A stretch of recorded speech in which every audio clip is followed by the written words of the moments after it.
السلام عليكم، ازيكم حبايبي؟ عاملين ايه؟ يا رب تكونوا بخير وافضل حال. بسم الله الرحمن الرحيم.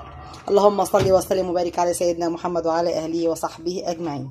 احلى حاجه النهارده هنعملها البابا غنوج.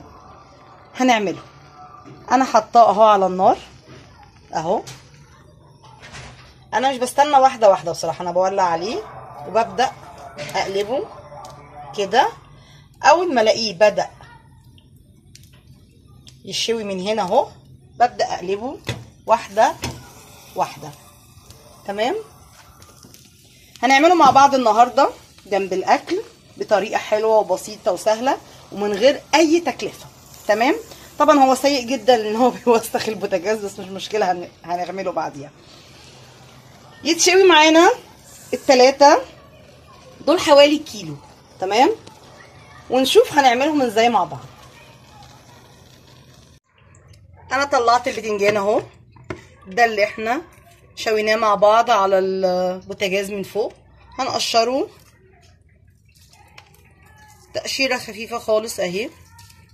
طول ما هو مشوي كويس هيتقشر معاكي بسهوله. هنقشره ونحطه في طبق ونيجي نقول هنكمل عليه ونحط ايه. يا حبايبي احنا خلصناها. انا مش حاطه لها طحينه، عندي طحينه وما عنديش طحينه ما حطيتش، مش هكلف نفسي، فاهميني؟ انا بعمل اقل حاجه لبيتي ولعيالي. انا بعد ما شويته ونضفته حطيت له زيت، حطيت له كزبره، ملح، فلفل، كمون، كركم، كاري، فصين توم مدقوقين. قلبت كويس قوي قوي، ولا ضربت بهاند بلندر ولا بمضرب ولا في الخلاط ولا اهو. والله طعم وريحه تحفه والله. اهو بصوا عاملين ازاي، ما شاء الله. ده كان طبقنا النهارده، يتحط جنب اي اكل، حتى لو هتاكليه مع شويه بطاطس محمره وحته جبنه قديمه وحته جبنه قريش، فضل ونعمه من عند ربنا.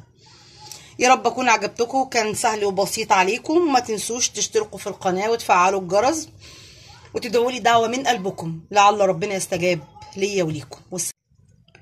والسلام عليكم ورحمه الله وبركاته.